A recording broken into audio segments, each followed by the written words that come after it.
Ve conmigo al capítulo 5 de Hechos y específicamente a los versículos 1 y 2. El capítulo 5 tiene bloques extensos que por razón del tiempo no vamos a poder verlos todos, pero vamos a ver las partes introductorias que va a ser suficiente para que tú y yo saquemos unas lecciones y también saquemos unas aplicaciones. Versículo 1 y 2 de Hechos 5. Pero cierto hombre llamado Ananías, con Safira su mujer, vendió una heredad. Versículo 2. Y sustrajo del precio, sabiéndolo también su mujer, y trayéndolo solo una parte, la puso a los pies de los apóstoles. Con esos dos versículos ya tenemos una magnífica introducción de lo que Lucas nos quiere reflejar, de lo que fue el primer gran problema de carácter interno que tuvo la joven iglesia del Nuevo Testamento. En este capítulo 5 de Hechos vamos a ver cómo Lucas nos registra tres ataques que la iglesia tuvo que enfrentar. Y de esos tres ataques tú y yo podemos sacar tres aplicaciones, las cuales nos van a servir mucho en nuestra vida, te lo garantizo. Observa conmigo cuál fue el primer ataque que Lucas describe en estos dos versículos. El primero, la falsa espiritualidad. Ese fue el primer ataque. No vino de afuera, vino de adentro. La falsa espiritualidad. Si tú lo recuerdas, en nuestra última enseñanza aprendimos que una de las reacciones que la iglesia recibió fue la intimidación de parte de los líderes religiosos judíos cuando vieron la dadivosidad de los creyentes. En los últimos versículos del capítulo 4, Lucas nos dijo que un hombre llamado José, a quien le pusieron por sobrenombre Bernabé. Si tú te preguntas, pastor, ¿por qué nuestros grupos de discipulados se llaman Bernabé? Precisamente por el nombre de esta persona. Porque la palabra Bernabé significa hijo de consolación. Y Bernabé, a la luz del Nuevo Testamento, fue un tremendo discipulador, a tal punto que discipuló al apóstol Pablo, cuando antes de ser el gran hombre usado por Dios, cuando todavía era Saulo de Tarso. Por lo tanto, los últimos versículos del capítulo 4 de Hechos, Lucas nos dice, este hombre llamado José, de sobrenombre Bernabé, era una persona que tenía una propiedad y él la vendió y todo el dinero que tuvo lo fue a poner al servicio de los discípulos para que ellos los distribuyeran con los necesitados de la iglesia. Y me llama la atención que este matrimonio de Ananías y Safira quiso falsificar la misma acción bondadosa y generosa que había tenido Bernabé, pero quisieron tomar provecho y quisieron sacar partido de esto. Te confieso algo, al leer la historia de Ananías y Safira, como que eran medio hispanos estos dos, No daban pisadas sin guarache, como se dice, para que me entiendas en buen griego, pues. Como que eran hispanos estos, No voy a decir de qué país porque me meto en problema. Digamos hispanos nada más. Porque estos hombres quisieron aparentar honestidad. O este matrimonio quiso aparentar transparencia. Quiso aparentar tener generosidad para con la iglesia porque estaba de moda ser generoso. ¿Y qué fue lo que hicieron? Sustrajeron del precio de la venta de la heredad y lo hicieron en común acuerdo ambos. Me llama mucho la atención, te repito una vez más, Lucas es médico de profesión. Lucas sabe cuál término utilizar. Lucas tiene un léxico muy fino, muy rebuscado, lo cual permite que cuando Lucas usa una palabra, él está sabiendo exactamente lo que quiere comunicar a través de esa palabra. Y cuando Lucas usa la palabra sustraer, Lucas utiliza la palabra en griego nosfizo, que significa malversar algo, específicamente en términos económicos. Dicho de otra manera, lo que hizo Ananías y Safira es que vendió la cantidad en $1,000, por poner una cantidad, y luego llegaron donde los discípulos a decirle, vendimos la propiedad en $600, porque nos vamos a quedar con 400 por si la cosa se pone rara, mala, o por si hay depresión, o si hay inflación, o si hay todo esto, vamos a quedarnos con 400, pero le vamos a decir a ellos que la vendimos en 600. Cualquiera le hubiese dicho, qué tremenda idea has tenido. Cualquiera le hubiera dicho, ni a mí se me hubiera ocurrido una idea tan buena, por eso me casé contigo, ¿no? Mas no sabían lo que iba a venir. Y a mí me encanta esta historia y le agradezco al Señor que Lucas la haya metido. porque nos refleja una iglesia, óigame, escúchame, nos refleja una iglesia que aunque tiene un mover de Dios como nunca antes ha vuelto a suceder, aunque es una iglesia que tiene todos los dones, aunque es una iglesia que tiene milagros y sanidades como nunca antes o nunca más se va a volver a ver, es una iglesia imperfecta como lo reflejan Ananías y Zafira. Me llama la atención que Lucas lo hiciera. Te digo algo, cuando llegan donde Pedro, observa lo que Pedro le dice a Ananías. Oye, Ananías, ¿por qué llenó Satanás tu corazón para que mintieses al Espíritu Santo? Ahí me quiero quedar un momento. Porque la mentira de haber sustraído del precio original de la venta de la propiedad no fue para los apóstoles, no fue para el pobre Pedro, que era un Galileo, que tal vez creyó que no iba a saber nunca nada, sino que Pedro le dice, al hacer esta mentira, no nos has mentido a nosotros, le has mentido directamente al Espíritu Santo. Y Ananías, ¿por qué tenías que sustraer del precio de la heredad? Y aquí viene la pregunta de reflexión que Pedro le hace a Ananías. ¿No te quedaba a ti la propiedad cuando la vendiste? ¿No tenías tanto tú la propiedad o el dinero si lo querías hacer? ¿Por qué entonces pusiste esto en tu corazón? Y al hacerlo no le has mentido a nosotros los hombres, sino que le has mentido a Dios. ¿Te imaginas que algo así sucediera en el año 2022 o en el tiempo actual? Yo creo que tendríamos un cementerio ahí atrás de la iglesia, ¿eh? Todo el que viene y que no, vaya, tendríamos un ministerio de sepultamiento. Hasta el pastor sería, no te creas. ¿Te imaginas lo que sucedería? Es que es increíble la gracia de Dios en la cual vivimos. Y por esa gracia muchos utilizan esa gracia como algo distinto. La utilizan como un libertinaje, lo utilizan como un cheque en blanco para hacer lo que quieran, porque al fin y al cabo Dios me va a perdonar porque estamos en la gracia. Te equivocas. No confundas la gracia de Dios con el libertinaje del pecado. Son dos cosas muy distintas. Y en este caso Pedro le dice a Ananías, has mentido al Espíritu Santo, has engañado tú mismo. Y por lo tanto habrá una consecuencia porque no le has mentido a los hombres, sino le mentiste a Dios mismo. Y tú puedes leer la historia. Inmediatamente cayó fulminado Ananías. Y es interesante lo que dice Lucas en el versículo 9. Pedro le dice a este hombre, ¿por qué conviniste en tentar al Espíritu del Señor? En última instancia me llama la atención que Lucas quiere poner un medidor. Lucas quiere poner el estándar de que en esta nueva iglesia ahora no se puede ofender al Espíritu Santo. Y no le dice que ofendió a Dios Padre o al Señor Jesucristo, sino que ofendió tentando al Espíritu Santo, al Espíritu del Señor, dice Pedro. Y yo te pregunto a ti, ¿cuántas veces con nuestros comentarios despectivos o nuestros comentarios irrelevantes o nuestros problemas o situaciones o nuestros juicios anticipados no son una afrenta para el Espíritu del Señor? Reflexiona conmigo, por favor, cuántos lugares a donde vamos, conversaciones que tenemos, cosas que escuchamos, cosas que vemos, cosas en las que participamos, no ofenden al Espíritu Santo del Señor. Reflexiona conmigo, por favor. Y no te sientas señalado, no es mi deber señalarte. Mi trabajo es que tú reflexiones y examines tu conducta y tú mismo digas, ¿estoy agradando al Espíritu Santo del Señor con lo que hablo? ¿Estoy agradando al Espíritu Santo del Señor con lo que veo, con lo que escucho, con la música que pongo, con los pensamientos que tengo, con las acciones, con las decisiones que tomo? Y no metas a la iglesia en eso.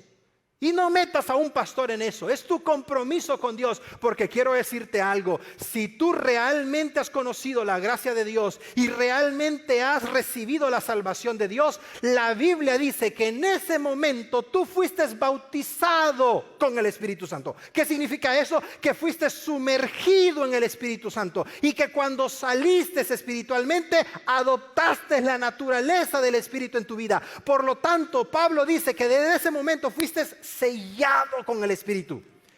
Desde ese momento el Señor te selló como de Él y como únicamente para Él. Dale un fuerte aplauso al Señor. Pero no quiero quedarme ahí. Porque si realmente tú has sido sellado y sellada, la Biblia dice que el Espíritu Santo te cela. ¿Qué significa eso? Que el Espíritu Santo te dice, no hagas esto.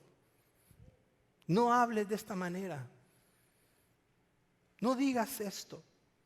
No vayas, no veas, no escuches. Si realmente tú tienes el Espíritu Santo en lo profundo del corazón, cuando tú levantas tu voz, cuando tú haces una jugada que no es correcta, cuando tú haces decisiones que no son correctas, cuando tú mientes en tu declaración de impuestos. Ahí no dicen amén, ¿verdad? Cuando tú haces algo que no debes, el Espíritu Santo debe de decirte, esto está mal, esto está mal, esto está mal. Y oro a Dios que no vayas a cruzar esa línea, porque cuando tú cruzas esa línea, entonces significa que tu conciencia ya se cauterizó, que a ti ya no te importa hacerlo. Y en ese punto yo dudaría realmente que tú has conocido la gracia de Dios y el perdón del Señor. Pedro le dice a Ananías, ¿por qué hiciste todo esto? Quisiste ser espiritual, pero en realidad sigues siendo una persona carnal. ¿Por qué tentaste al Espíritu del Señor? Y me llama la atención esto, permíteme hacer un paréntesis en este punto porque es muy importante. Muchas personas, muchas religiones, iglesias, aún ahora en día, sin mencionar nombres, dicen que el Espíritu Santo no es Espíritu Santo. Y es más, mandaron a imprimir sus propias Biblias con Espíritu con E minúscula y S con S, de Santo con S minúscula. ¿Tú sabes cómo le llaman? La fuerza activa de Jehová. No le llaman Espíritu Santo. Entonces, si el Espíritu Santo es una fuerza activa, como ellos dicen, si el Espíritu Santo es una fuerza etérea, como ellos creen, ¿cómo es posible que el Espíritu Santo se resienta? ¿Cómo es posible que el Espíritu Santo fulmine a una persona por mentir? ¿Cómo es posible que el Espíritu Santo elija, hable, participe, llene, bautice y haga tantas cosas como el libro de los Hechos nos enseña? Por lo tanto, el Espíritu Santo no se trata de una fuerza, se trata de una persona. Y es la tercera persona de la Trinidad, que tiene el mismo nivel que el Padre, pero no es mayor ni menor que el Padre. Y lo mismo del Hijo, sino que es una equidad perfecta. Y no me vengas con que, a ver, pastor, defíname teológicamente la Trinidad. Mira, cuando lleguemos al cielo nos sentamos con el Señor y se la preguntamos. Y yo confío que tu teología te lleve al cielo. Porque tu servidor va a entrar no por mi teología, sino que va a entrar porque le pedí perdón al Señor por mis pecados. Confesé mis pecados ante Él. Estoy seguro de mi salvación porque le abrí mi corazón. Y con todas las imperfecciones que yo pueda tener, yo te garantizo que cuando yo muera, yo voy a estar en la presencia de Dios. Y eso no lo hace ninguna teología, solo lo hace el mensaje del Evangelio del Señor Jesucristo. Yo te pido algo antes de avanzar. No juegues con esto. No blasfemes. No hables de lo que no sabes. No juzgues anticipadamente. No te burles de otras congregaciones o de otras prácticas o de otras personas. Como iglesia tenemos algo bien definido en cuanto a lo que es la obra del Espíritu Santo, pero nunca vamos a hablar mal, ni nunca nos vamos a mofar y nunca vamos a hacer escarnio de alguien. Porque eso hablaría de que nuestro corazón no está recto ante los ojos del Señor. Número 1, la primera lección que podemos sacar de esto es, anótala, la cizaña va a crecer siempre junto al trigo. ¿Qué significa eso, Pastor Eric? Que siempre van a haber creyentes verdaderos a la par de creyentes pseudo cristianos. Siempre. No digas que no o no creas que no y no pienses que todos los que van a una iglesia son cristianos genuinos verdaderos. No lo son. No todos los que le dicen al Señor, Señor, Señor, van a entrar al reino de los cielos. Él lo dijo claramente. No todos los que hacen milagros los hacen en el nombre del Señor. Y no todos los que predican el Evangelio lo hacen para gloria de Cristo. Eso es lo que nos enseña la Biblia. Y es interesante porque en una ocasión Jesús estaba platicando con sus discípulos y había una multitud de gente que le seguía. Si recuerdas, Jesús alimentó a 5,000 personas sin contar a las mujeres y a los niños. Por lo tanto, ese era un grupo de más de 10,000 personas probablemente. Ese grupo de personas seguía a Jesús, pero cuando Jesús comenzó a predicarles el verdadero mensaje del Evangelio, dicen los evangelios que comenzaron a irse, ya no les gustó. Y en esa conversación estaba Jesús en Mateo capítulo 13, versículo 24. Solo anota la cita, no la verás en pantalla.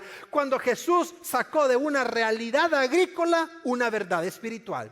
Y cuando Jesús estaba viendo aquella multitud de gente que lo estaba siguiendo, pero que su corazón no estaba con él, Jesús le dijo una parábola a la multitud. Y es la famosa parábola que nosotros tenemos del trigo y de la cizaña. Es una maravillosa parábola, en donde Jesús quería enseñarle a sus discípulos que no todos los que lo seguían eran trigo, sino que muchos eran cizaña.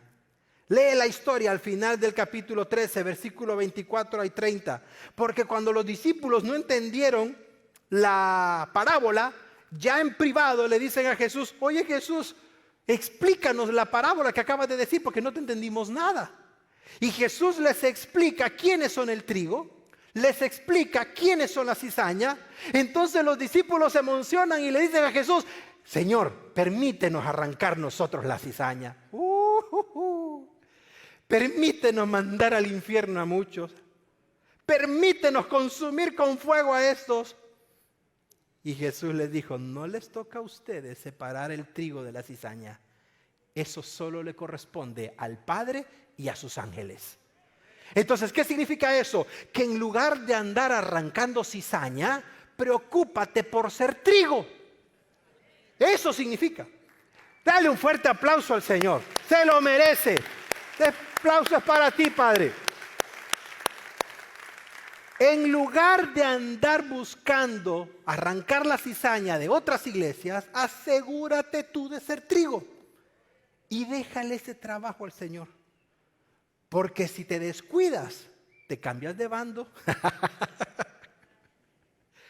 Es interesante porque de la ciudad de donde vengo me llamó la atención que un joven predicador, no te voy a decir el nombre ni la iglesia por razones éticas, pero que en uno de sus mensajes dijo que Jesús se había vuelto ateo cuando le dijo a su padre: Dios mío, ¿por qué me has desamparado? Escucha esa blasfemia. Que Jesús se volvió ateo cuando le dijo al Padre: Padre, ¿por qué me has desamparado? Y tú sabes lo que más me impactó al ver el video, no me lo contaron, yo lo vi, es que toda la congregación aplaudiendo a semejante blasfemia.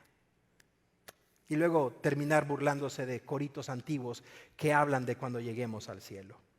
En ese tiempo estamos.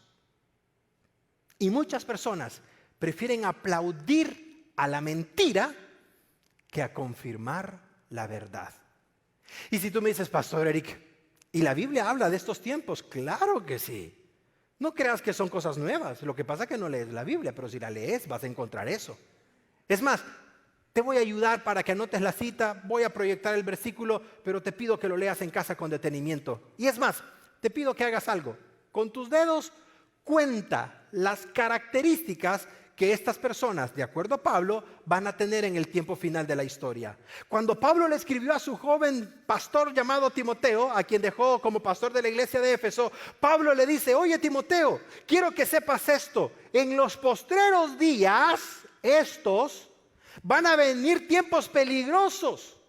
Y quiero que sepas que van a haber hombres amadores de sí mismos, avaros, vanagloriosos, soberbios, blasfemos, desobedientes a los padres, ingratos, impíos, sin afecto natural, implacables, calumniadores, intemperantes, crueles, aborrecedores de lo bueno, traidores, impetuosos, infatuos, amadores de los deleites más que de Dios. Tendrán una apariencia de piedad, pero negarán la eficacia de ella. A estos, Timoteo, ni te les acerques. Ahora les aplauden. Pablo dice: ni te les acerques, evítalos, Timoteo. ¿Por qué vamos a ser muy honestos? ¿A quién no le gusta escuchar esos mensajes superacionales? Tú lo puedes, tú lo sabes, tú eres campeón, tú lo vas a lograr. Pero ¿dónde está el compromiso? ¿Dónde está la entrega? ¿Dónde está el quebrantamiento? ¿Dónde está la palabra pecado? ¿Dónde está la palabra restauración? ¿Dónde está la palabra confesión? ¿Dónde está la palabra arrepentimiento? No existe. Y un mensaje que no lleve la palabra arrepentimiento, salvación y pecado no es un mensaje bíblico. Le puedes poner el nombre que tú quieras, pero para que un mensaje sea bíblico debe de llevar la palabra salvación, debe llevar la palabra pecado y debe de llevar la palabra arrepentimiento, porque eso es lo que Jesús vino a enseñar y a predicar. De lo contrario es cualquier otra cosa. Ahora, ¿cómo Dios va a respaldar a la iglesia del Nuevo Testamento después de lo que Lucas nos describió, que fue el suceso de Ananías y Zafira? Me encanta porque de todo lo malo, Dios saca siempre un buen provecho. Versículo 12, y por la mano de los apóstoles se hacían señales y prodigios en el pueblo, dice Lucas. Versículo 14, y los que creían en el Señor, me encanta que Lucas vuelva a poner este dato, dice él que aumentaban más, ya no se atreve a dar una cantidad, sino que era un gran número de hombres, así como de mujeres, dice Lucas. Me encanta, porque ante la adversidad interna de lo que sucedió con Ananías y Zafira, Lucas nos dice, el respaldo de Dios siempre estuvo ahí en la iglesia. El respaldo de Dios siempre estuvo con los apóstoles. ¿Por qué estuvo el respaldo de Dios con ellos? Porque hicieron lo correcto. El respaldo de Dios se va sobre una persona, sobre una iglesia y sobre un pastor cuando no hace lo correcto delante de los ojos del Señor. Pero mientras el pastor y la iglesia y los líderes se mantengan haciendo lo correcto, ahí estará siempre el respaldo de Dios sobre su iglesia. Ese fue el primer desafío que enfrentó esta joven iglesia. Pero luego hubo un segundo reto que Lucas nos dice que enfrentaron en el capítulo 5, y es el de la falsa religiosidad. Observa el orden. No solamente eran falsos espiritualmente, sino que también había una falsa religiosidad.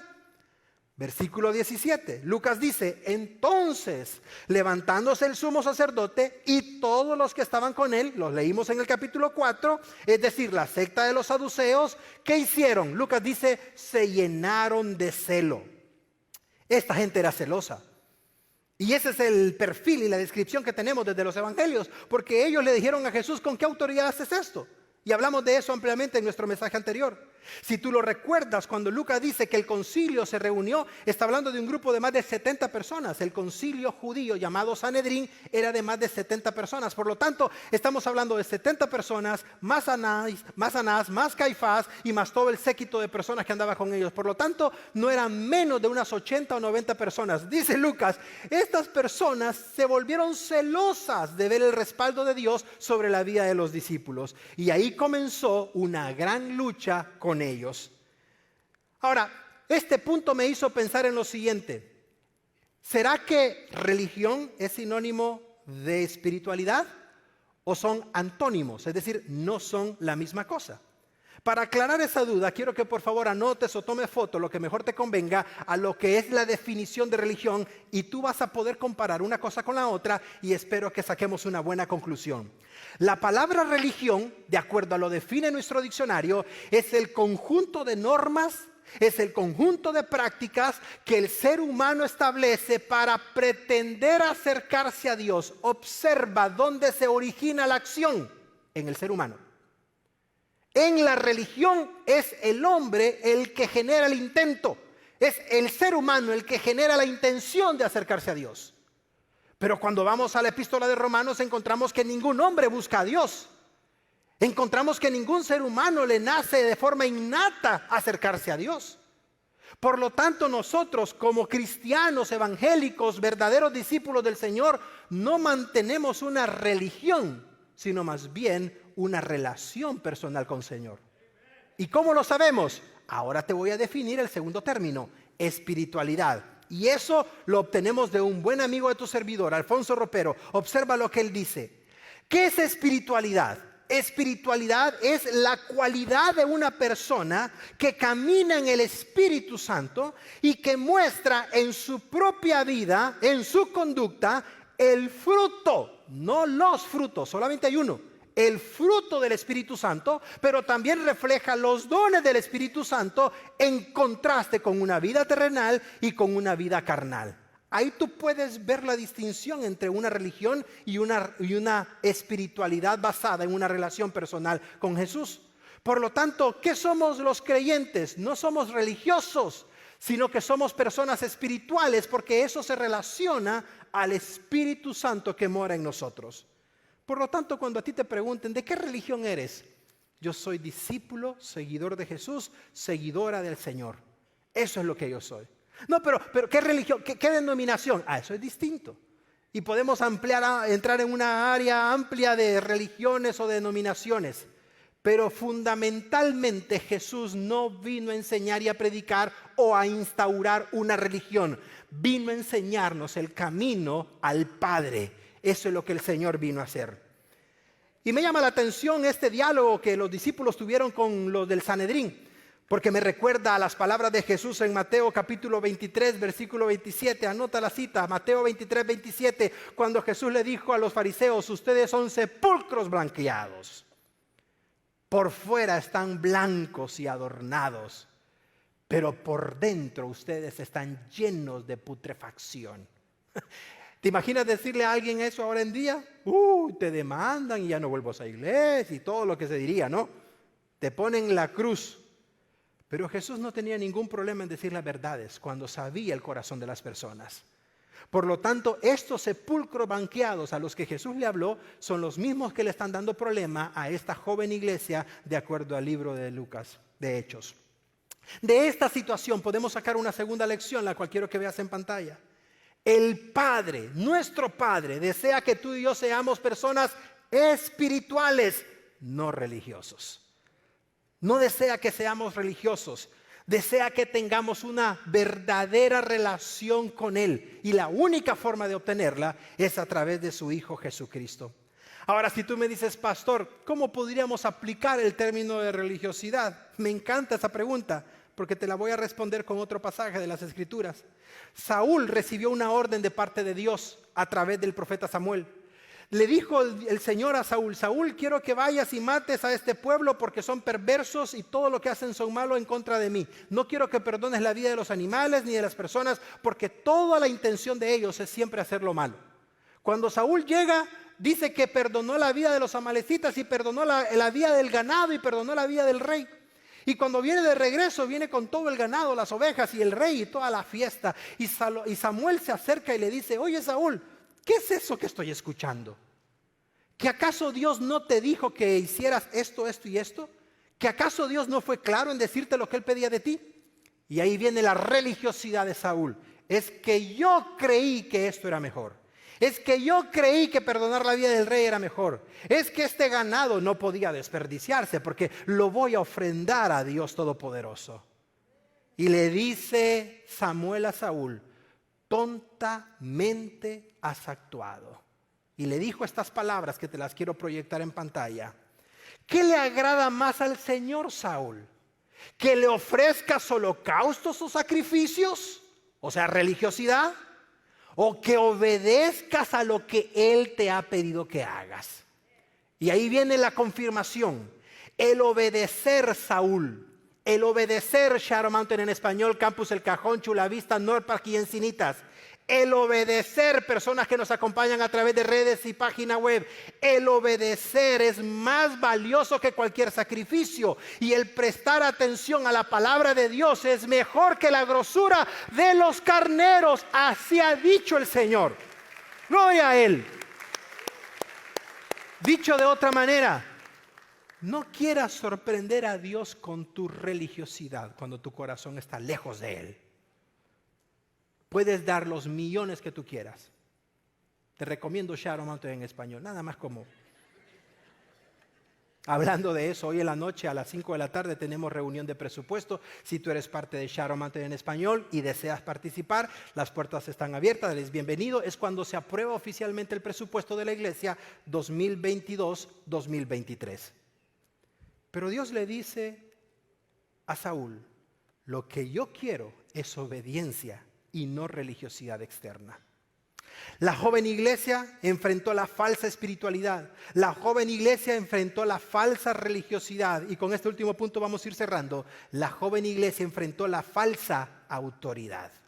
Versículo 28 y 29 de Hechos 5. ¿No les mandamos, dijeron estos hombres del Sanedrín, no les mandamos estrictamente que no enseñaran en el nombre de Jesús? Y ahora miren lo que han hecho. Han llenado toda Jerusalén de su doctrina. Pausa. ¿Cómo desearía que sucediera lo mismo en San Diego?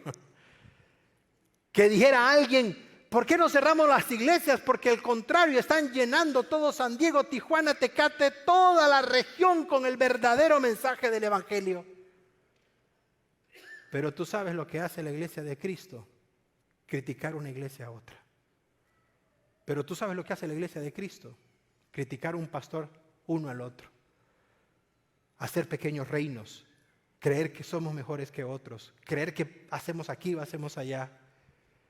Y te digo algo, el Señor muchas veces se avergüenza de su iglesia y de lo que sus hijos hacen por la manera en la que manejan el mensaje del Evangelio. Estos hombres le dijeron a estos discípulos, quienes no competían con nadie, quienes no competían con otra iglesia, quienes no se creían mejores que nadie, quienes no tenían una magna tecnología para hacer las cosas, pero fueron capaces de llenar todo Jerusalén con el verdadero mensaje del Evangelio. Y luego dice, y ustedes nos quieren culpar a nosotros por la sangre de ese hombre. ¿Qué fue lo que le dijeron a Poncio Pilato? Su sangre sea sobre nosotros. Ellos mismos se pusieron el cordel en el cuello. Ellos mismos se pusieron la horca. Y le están diciendo ahora a Pedro, nosotros no somos culpables de la sangre de ese hombre. Claro que lo eran. Y luego Pedro, lleno del Espíritu Santo, le responde y le dice, ¿es necesario obedecer a Dios o obedecerles a ustedes? Tú ya sabes la respuesta. Pedro le dice, no vamos a obedecer a los hombres primero que Dios. Y ahí es donde se levanta un hombre llamado Gamaliel, quien le dio un consejo clave a este Sanedrín. Y les dijo en el versículo 38 y 39, apártense de estos hombres, déjenlos en paz, porque si este consejo que se ha levantado es de los hombres, ya se va a desvanecer. Pero si este consejo es de parte de Dios, les tengo una noticia, no van a poder destruirlo. Y no sea que ustedes sean hallados peleando contra Dios mismo. Te pregunto, me gustaría que Gamaliel estuviera vivo para darse cuenta cómo su consejo fue divino, porque hasta el día de ahora la obra del Señor sigue y no va a detenerse jamás. Recuerda las palabras de Jesús, las puertas del infierno no van a prevalecer contra mi iglesia. Dale un fuerte aplauso al Señor, no van a prevalecer. Y antes de despedirnos, no puedo dejar de mencionar esto porque creo que es el mensaje central de las palabras de Pedro. ¿Vamos a obedecer a Dios o vamos a obedecerles a ustedes? Yo te quiero hacer una pregunta. Obsérvala en pantalla. ¿Hasta qué punto somos los cristianos llamados a obedecer las leyes de este mundo? Las leyes terrenales. Esta es una pregunta clave al cierre de nuestro mensaje en todos los campos. No te vayas, por favor. ¿Hasta qué punto los cristianos somos mandados a obedecer las leyes de Dios o las leyes de nuestras autoridades? Te la respondo, escúchame con atención. Tú y yo somos llamados a obedecer las leyes terrenales hasta el punto que esas leyes no violen, no crucen los principios éticos, los principios morales y los principios espirituales de la palabra de Dios. Si hay una ley humana que viola estos principios, tú y yo no estamos obligados ni impuestos a respetarla, obedecerla o acatarla. Y si tú me dices, ay pastor, entonces vamos a ir a parar a la cárcel, vamos juntos si tú quieres. Dime a dónde, a la que tú me digas. Porque si tú lees antes de este pasaje, o como vamos a leer más después, Pedro se fue gozoso de haber sufrido por el Evangelio. Entonces, ¿a qué ley se refiere, Pastor Eric? Ahora que el 8 de noviembre vamos a tener elecciones. ¿A qué ley se refiere? Abre tus ojos, abre tus oídos. Número 1, quiero ser más específico contigo. Por esta razón que acabo de decirte, como cristianos evangélicos y como iglesia, nosotros no apoyamos la ley del aborto. No la apoyamos. No la apoyamos, no la vamos a apoyar jamás. Ahora, quiero que veas esto, por favor, y quiero que entiendas lo que está sucediendo. Esa imagen que tú ves en pantalla, ahorita la verás en pantalla, esa imagen es la que está publicándose y poniéndose en todas las pancartas y los billboards de California, y observa el descaro que tuvo el gobernador. Y lo digo abiertamente. ¿Necesitas un aborto? California está lista para ayudarte. Aprende más en la página web. Y observe el descaro que tuvo el gobernador. En esa publicidad a favor del aborto se atrevió a meter una cita bíblica. Se atrevió a meter un versículo de la palabra de Dios. Ama a tu prójimo como a ti mismo, porque este es el gran mandamiento. Es decir, como ya es tiempo de campaña, les vamos a dar a los cristianos atol con el dedo. Y ¿sabes qué? Me apena, me avergüenza que muchos se tragan el anzuelo con todo el cordón también. No puedo entender cómo un cristiano verdadero puede apoyar la ley del aborto. Es que, pastor, entonces, como me preguntaron en un debate que tuvimos allá en Monterrey, ¿dónde están los derechos de la mujer? ¿Dónde están los derechos cuando fue violada? Escúchame, son dos cosas distintas. Es trágica la violación, es dañina, es un delito. Pero, ¿cómo vamos a resolver el delito de la violación con el delito del homicidio? ¿Entiende? No podemos solucionar el delito de la violación de una menor o de una mujer contra su voluntad haciendo otro delito. ¿Y cuál es ese delito? El del homicidio de un bebé que todavía no ha nacido y que es indefenso y que es una vida humana constituida por Dios y por las leyes de nuestro gobierno. Entonces no se puede hacer semejante cosa. Eso es perverso. ¿Y tú sabes lo que más me duele a mí? Que ahí están nuestros impuestos y ni me preguntaron. Número 1, no podemos apoyar la ley del aborto. Número 2, no solamente como creyentes e iglesia no podemos apoyar la ley del aborto, sino que no podemos apoyar la ley de la marihuana recreativa. No podemos hacerlo. Ay, pastor, es que viera que me ha ayudado con los dolores. Mira, te digo algo. El país de Canadá comenzó con esto de la marihuana recreativa. Hoy ya no hayan qué hacer con los homeless. Allá en Filadelfia, Lexington, está la mayor concentración de drogadicción, que ya no saben nada, no saben qué hacer con tantas personas. ¿Por qué? Porque el estado de California, específicamente hablando de este estado, ahora quiere darles completamente gratis una pequeña dosis de la droga que ellos usan. ¿Y tú sabes lo que aprobó nuestro gobernador hace unas 2 semanas atrás? Que los empleados de California ya no están obligados a hacer un examen de orina para aplicar a un trabajo y que los empleadores no pueden obligar o exigir a una persona el mostrar sus exámenes de orina, de tal manera que ahora cualquier persona puede consumir las drogas que quiera e ir a trabajar. ¿Te imaginas eso? Muchos dicen la marihuana recreativa ayuda, pero no entienden también que la marihuana recreativa está ligada a desarrollos de trastornos mentales, a desarrollos de pérdida de capacidad de procesación de la realidad y del entorno, y lo más terrible que nadie quiere admitir, la marihuana recreativa causa dependencia. Pregúntale a un joven de high school, si solamente con la marihuana recreativa le basta. No, después de la marihuana recreativa viene el crack, o tal vez venga la metanfetamina, o tal vez venga la cocaína si todavía tienen un poco más de dinero. Pero cuando ya no tienen nada, les queda lo más químico de las drogas. ¿Y cómo comenzaron la mayoría? Con la marihuana recreativa. ¿Y los cristianos? ¿Dónde estamos los cristianos a la hora de votar? Pedro le dice a estas personas, no podemos obedecerles a ustedes y no obedecer a Dios. La misma pregunta te hago a ti ahora que estamos de cara de las votaciones. O vas a votar porque te conviene, o vas a votar porque ya te ofrecieron el TPS, o ya te ofrecieron el DACA, o ya te ofrecieron la mica. Porque te digo algo, si esas son las cosas que te mueven, no digo nada y no te señalo, no te sientas señalado, pero si esas son las cosas que te mueven, entonces tus prioridades están mal ubicadas. Porque no estás buscando el reino de Dios y su justicia, sino tu conveniencia y todo lo demás. Y lo digo con profundo respeto. Pero no termina la cosa ahí, si vamos entrando en materia apenas.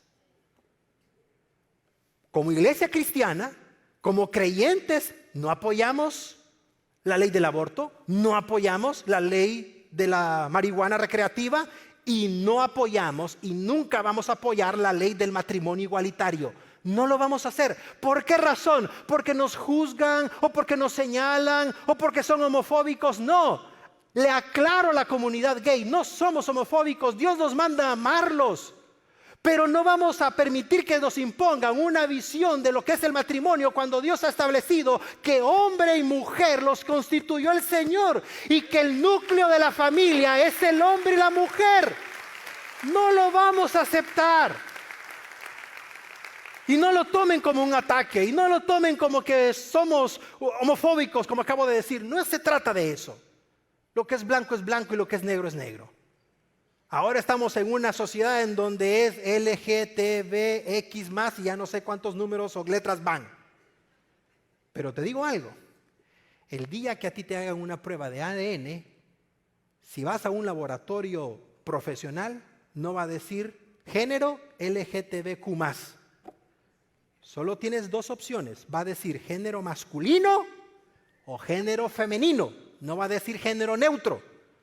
Ponte los títulos que tú quieras, pero al fin y al cabo, en la noche o en la madrugada, tú ante Dios o eres hombre o eres mujer. Y te digo con respeto, quítate lo que tú quieras de tu cuerpo, ponte lo que tú quieras de tu cuerpo ante los ojos de Dios. O eres hombre o eres mujer y esa realidad no va a cambiar jamás. Por eso no lo aprobamos.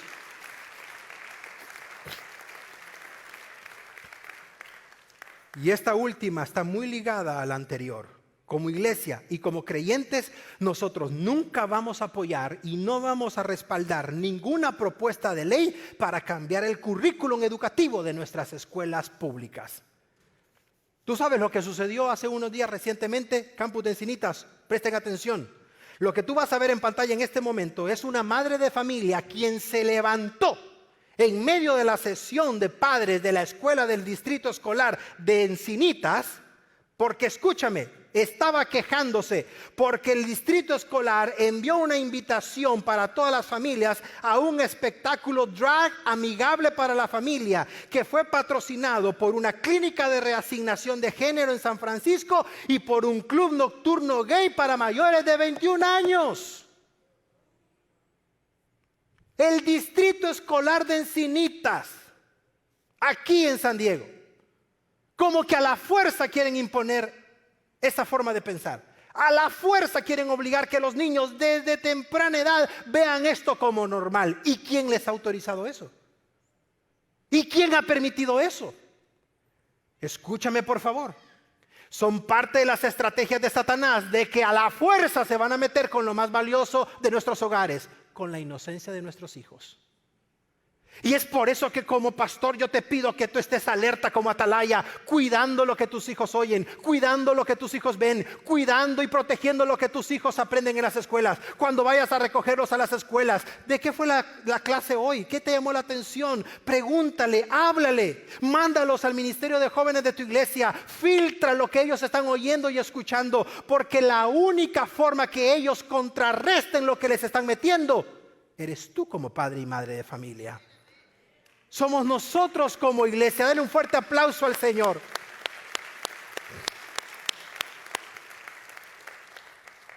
Todos los padres de familia de esa reunión le aplaudieron a la madre de familia porque tuvo el valor de pararse frente a las autoridades y decirles quién les ha dado el derecho de hacer esto. A la fuerza quieren traer a los drag queens. Mira quiénes son los drag queens. Hombres completamente vestidos de mujer. Es una cosa terrible. Leyéndoles y enseñándoles lectura a los niños. ¿Quién paga por esto? La ciudad de San Francisco y un club gay de mayores de 21 años. Ya puedes sacar tus conclusiones. Te pregunto, ¿vamos a obedecer las leyes de los hombres antes que obedecer a Dios? Y yo sé que en la emoción tú me puedes decir, adiós, pastor, amén. ¿Y si eso implica cárcel? ¿Y si eso implica persecución? ¿Y si eso implica señalamiento? Es que ahora con que no te den like, ay, no me dieron like, ya te ahogas, se te va el mundo, te vas a la cama, tienes fiebre, porque nadie le dio like a tu post. Ya no te imaginas persecución, señalamientos, crítica, etc. Es que las cosas vienen peor, iglesia. Las cosas vienen peor. ¿Y cuál fue la respuesta de los discípulos? Amedrentarse, esconderse, irse, cambiarse de estado. de ciudad a un estado más conservador, porque California está terrible. Pues sí, pero aquí nos puso el Señor. Aquí nos sembró el Señor. La cuestión no es sacarle la vuelta, sino enfrentarlo en el nombre de Dios. Me encanta la respuesta de los discípulos. Versículo 41 y 42. Y cuando todo esto sucedió, dice Lucas, los discípulos salieron delante del concilio gozosos de haber sido tenidos por digno de padecer afrenta por causa del nombre del Señor. Gloria a Dios, iglesia. Dale un fuerte aplauso a Él. Padre, gozosos. Y si lees más arriba de este pasaje, dice Lucas, los azotaron con ganas. Pero eso no los desanimó. Eso no los tiró al piso. Eso no los hizo renegar. Eso no los hizo acobardarse. Eso no los hizo amedrentarse. Sino que hizo lo contrario. Se llenaron de gozo. Se llenaron de fuerza. Y aquí está el Espíritu Santo obrando en sus emociones y obrando en sus corazones para darles lo que la Biblia le llama denuedo. Que aunque estaban cansados, azotados, heridos, lastimados y sangrando, sentían gozo en el corazón por ser tomados por dignos de sufrir en el nombre del Señor Jesucristo. Y no termina ahí la cosa. Lucas dice, versículo 42, pero este gozo se reflejaba en dos cosas. Número uno, todos los días en el templo y todos los días en las casas no cesaban de enseñar y de predicar a Jesucristo. Gloria al Señor. Gloria a Dios.